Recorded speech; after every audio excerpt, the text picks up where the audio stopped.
दोस्तों, आज की इस वीडियो में हम आपको बताएंगे कि एक शख्स के 3 बेटे थे और तीनों का नाम अब्दुल्ला था। मरते वक्त बाप ने कहा कि एक अब्दुल्ला को विरासत नहीं मिलेगी। अब तीनों परेशान थे कि कौन से अब्दुल्ला को विरासत नहीं मिलेगी। वह काजी के पास गए और सारा वाकया बयान किया। काजी ने उनको एक रात दरबार में रुकने को कहा। फिर काजी ने रात को कुत्ते का गोश्त पकवाया और गोश्त पकवाकर इनको खाने के लिए भिजवा दिया। इसके बाद जो हुआ ये देखकर आप भी हैरान और परेशान हो जाएंगे। ये वाकया कहाँ, कब और कैसे पेश आया, ये सब देखने के लिए इस वीडियो को आखिर तक जरूर देखिएगा। तो आइए दोस्तों, शुरू करते हैं, आगाज करते हैं आज के इस वीडियो का। कहते हैं किसी जगह एक शख्स रहता था जिसके 3 बेटे थे। इस शख्स ने अपने इन तीनों बेटों के नाम अब्दुल्ला ही रखे हुए थे। ताज्जुब की बात यह थी कि 3 बेटे होने के बाद भी उन्होंने तीनों का नाम अब्दुल्ला ही रखा था। उसकी वजह तो कोई भी नहीं जानता था। दिन गुजरते रहे, हत्ता कि इसे मर्जुल मौत ने आन लिया। इसने अपने तीनों बेटों को बुलाकर वसीयत की कि अब्दुल्ला को विरासत मिलेगी, अब्दुल्ला को विरासत नहीं मिलेगी और अब्दुल्ला को विरासत मिलेगी। इसी के साथ इसके रूह कब्ज हो गई और ये इंतकाल कर गया। ये खुद तो फौत हो गया मगर अपने बेटों को हैरत में डाल गया कि कैसे फैसला करें किन 2 अब्दुल्ला को विरासत मिलेगी और किस एक को नहीं मिलेगी। तीनों ने फिर मिलकर फैसला किया कि शहर जाकर काजी साहब से अपना मसला बयान करेंगे और उससे कोई हल मांगेंगे। तीनों अपने ज़ादे राह के साथ शहर के लिए आज़म सफ़र हुए। रास्ते में इन्होंने एक ऐसे शख्स को देखा जो अपनी किसी गुमशुदा चीज को तलाश करता फिर रहा था। इन भाइयों के पूछने पर उसने बताया कि उसकी ऊँटनी गुम हो गई है जिसे वह तलाश करता फिर रहा है। एक अब्दुल्ला ने पूछा, क्या तेरी ऊँटनी एक आंख से कानी थी? उस आदमी ने कहा, हाँ ऐसा ही था। दूसरे अब्दुल्ला ने पूछा, क्या तेरी ऊँटनी एक टांग से लंगड़ी थी? तो इस आदमी ने जल्दी से कहा, बिल्कुल बिल्कुल सही, मेरी ऊँटनी वाकई एक टांग से लंगड़ी थी। तीसरे अब्दुल्ला ने ऊँटनी के मालिक से पूछा, क्या तेरी ऊँटनी की दुम कटी हुई थी? तो उसने खुशी से कहा, बिल्कुल ठीक, मेरी ऊँटनी की दुम भी कटी हुई थी। कहाँ है? बस अब जल्दी से बता दो, मेरी ऊँटनी कहाँ है? तीनों अब्दुल्ला ने मिलकर जवाब दिया, बखुदा हमें आपकी ऊँटनी के बारे में कोई इल्म नहीं है, हमने उसे हरगिज नहीं देखा। ऊँटनी का मालिक उनकी ये बात सुनकर गुस्से से पागल हो गया। उसने फैसला कर लिया कि इन तीनों को खींचकर काजी के पास ले जाएगा। उसे पूरा यकीन था कि इसी की ऊँटनी को इन तीनों ने ही ज़िबा करके खाया है और ये तीनों ज़िबा करके उसकी ऊँटनी को खा चुके हैं और अब अपने जुर्म को छिपाने के लिए झूठ बोल रहे हैं। ऊँटनी वाले ने तीनों को अपना इरादा बताया तो उन्होंने कहा, हमें कोई एतराज़ नहीं है क्योंकि हम खुद भी काजी के पास ही जा रहे हैं। हमें भी काजी साहब के पास अपना मसला बयान करना है, उन्हें हमारे मसले के बारे में बताना है। जब ये चारों काजी साहब के पास पहुंचे तो ऊँटनी वाले ने काजी से अपना किस्सा बयान किया। काजी ने इन तीनों से कहा, जिस तरह तुम तीनों ने ऊँटनी की निशानियां बताई हैं और इसकी ऊँटनी में वही तीनों निशानियां मौजूद थी, तो इसका एक ही नतीजा निकलता है कि उस ऊँटनी को तुम तीनों के पास या तो रखा गया है या फिर तुम तीनों ने उसे अब कहीं छुपा रखा है या तुम ज़िबा करके खा चुके हो। बेहतर है कि तुम अपने जुर्म का एतराफ़ कर लो।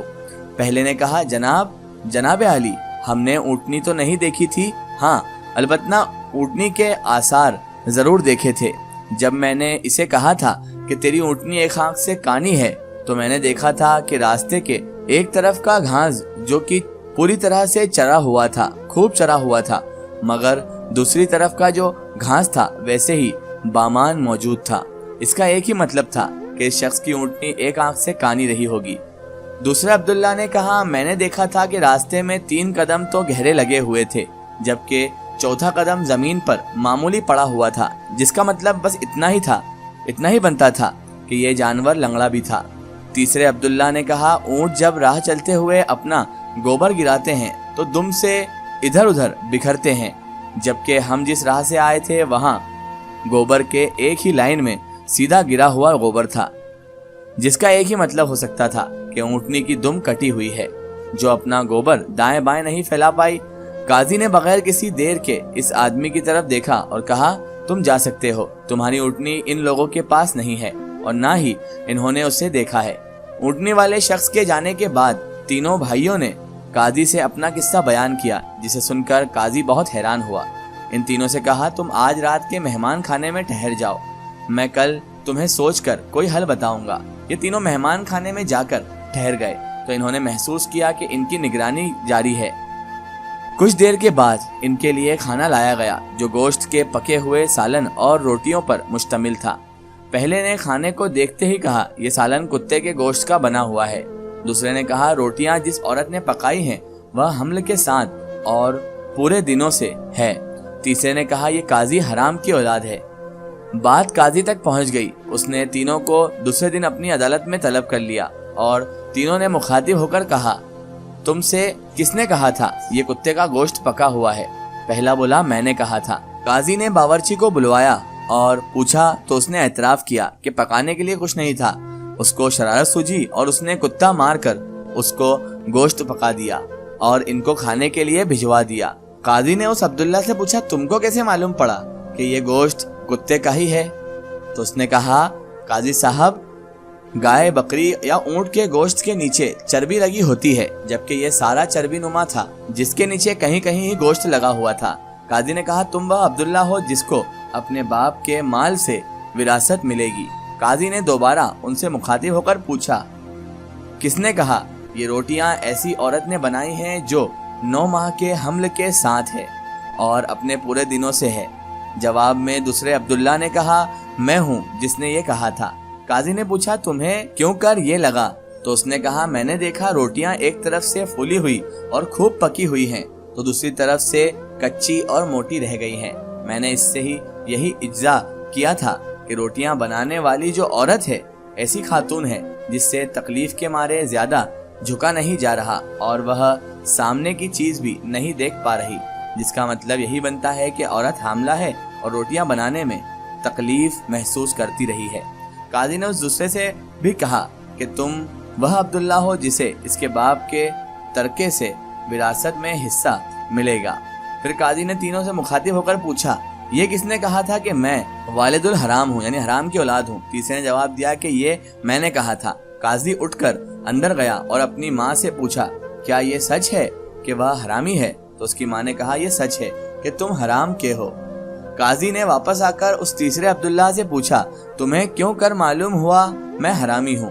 تو اس نے جواب دیا، اگر تم حلالی ہوتے تو مہمان کھانے میں ہم پر نگران نہ مقرر کرتے، نہ ہی کتے کا گوشت پکوا کر ہمیں کھانے کے لیے بھجواتے، اور نہ ہی کچی روٹیاں کسی مظلوم عورت سے بنوا کر ہمیں کھلواتے۔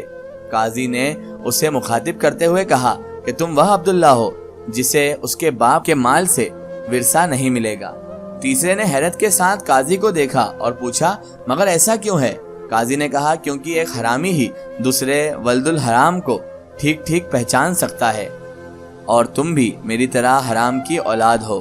وراثت پانے والے دونوں عبداللہ اپنی ماں کی طرف لوٹے اور دریافت کیا کہ ہمارے تیسرے بھائی کا کیا ماجرا ہے۔ تو ان کی ماں نے کہا، تمہارا باپ ایک بار صبح کی نماز پڑھنے مسجد گیا تو اسے دروازے پر رکھا ہوا پایا تھا۔